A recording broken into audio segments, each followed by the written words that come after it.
Bonjour à tous, je suis Barek et bienvenue sur la tribune de Coruscant pour cette nouvelle vidéo d'Holonews, votre émission d'actualité hebdomadaire sur Star Wars.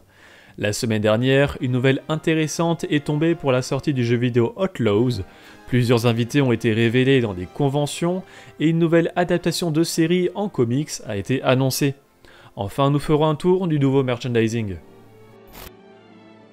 Depuis le début de l'année 2023, plus de 15 000 travailleurs de l'industrie du jeu vidéo ont perdu leur emploi, dont plus de 5 600 pour le seul mois de janvier 2024. La situation catastrophique du milieu du jeu vidéo actuellement impactera forcément les prochains jeux Star Wars, avec par exemple le jeu en monde ouvert Outlaws, Eclipse sur la Haute République, le jeu de combat en arène Hunters et le remake de Knights of the Old Republic. Ubisoft n'en est pas sorti indemne puisque 124 licenciements ont frappé la société en novembre 2023, mais des sources d'Insider Gaming pensent que ce nombre est susceptible d'augmenter. En effet, la société a connu une période compliquée entre une gestion hasardeuse des employés durant les confinements du Covid, des jeux aux sorties sans cesse repoussées comme Skull and Bones et Beyond Good and Evil 2, et des jeux au retour critique positif mais sans intéresser suffisamment de joueurs comme Assassin's Creed Mirage ou Avatar Frontiers of Pandora.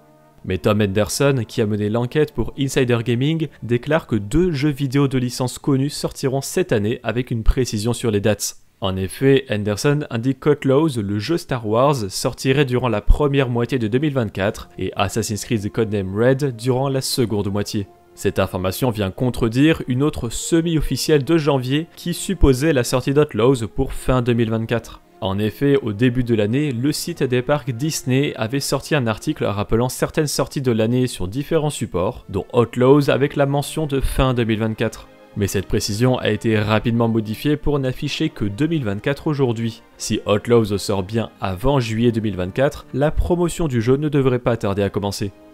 Ce week-end s'est tenue la cérémonie des Grammy Awards qui a récompensé Jedi Survivor avec le prix de la meilleure musique pour un jeu vidéo grâce aux compositeurs Stephen Barton et Gordy Habb. Jedi Survivor était en compétition face à Call of Duty Modern Warfare 2, God of War Ragnarok, Hogwarts Legacy et Stray Gods The Role-Playing Musical. Les héritiers de la Force ont dévoilé le deuxième invité de la génération Star Wars et Science-Fiction 2024 avec Carol Cristina da Silva qui a interprété Rabe dans La Menace Fantôme, une des servantes de Padmé Amidala. Il s'agit de la seconde actrice issue de ce film après Anthony Daniels, l'acteur de C3PO, La Menace Fantôme fêtant ses 25 ans cette année, tout comme la convention. Les dédicaces de l'actrice seront disponibles à 20 € et la Gen Star Wars 2024 se déroulera à QC les 27 et 28 avril. The Next Convention accueillera pour son édition 2024 l'acteur Warwick Davis que nous connaissons dans Star Wars pour être l'Ewok Wicket dans Le Retour de Jedi et l'Ascension de Skywalker, ainsi que d'autres rôles secondaires dans d'autres films comme Wald, Weasel, Wallivan et Witif Chewie. The Next Convention se tiendra les 4 et 5 mai à Évry-Courcouronnes et vous pourrez rencontrer Warwick Davis pour 30 € la photo et l'autographe, mais également en meet and greet en réservant dès maintenant. Nous approchons de la fin de la phase 2 de la Haute République en français avec le comics La Haute République phase 2 tome 2 le 21 février, le roman jeune adulte La Voix de la Vengeance le 14 mars et le script de l'audio-drama La Bataille de Jedha le 27 juin. Mais certaines œuvres n'avaient toujours pas de date de sortie comme le manga Un équilibre fragile prologue qui sortira finalement le 17 avril.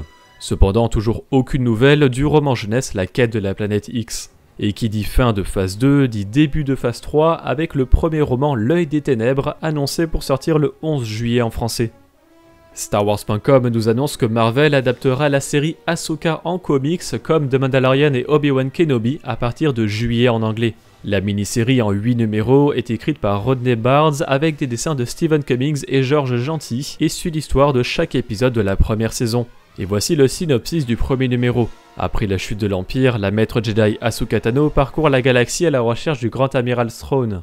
Un précieux prisonnier s'échappe de la prison de la Nouvelle République, une quête de réponse réunit 2 vieilles amies. La méchante Morgan Elsbeth est de retour, ainsi que 2 nouveaux utilisateurs mystérieux de la Force, Baylan Skoll et son apprenti Shinati.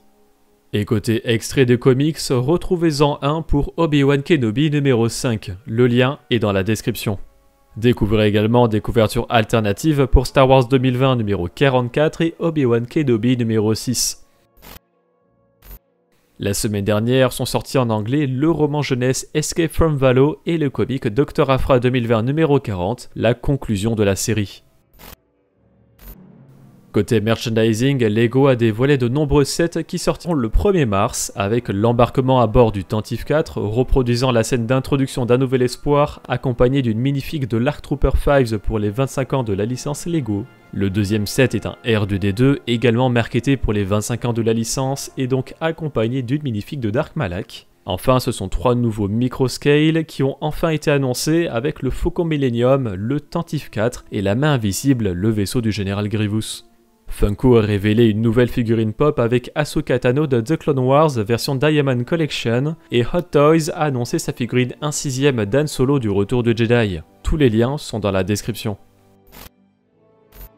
Et la semaine dernière, nous avons aussi appris le décès de Carl Weathers, l'acteur incarnant Greef Karga dans The Mandalorian. Carl Weathers était même plus impliqué que ça dans la série puisqu'il avait réalisé les épisodes 4 des saisons 2 et 3 de The Mandalorian. Toutes nos pensées vont à ses proches.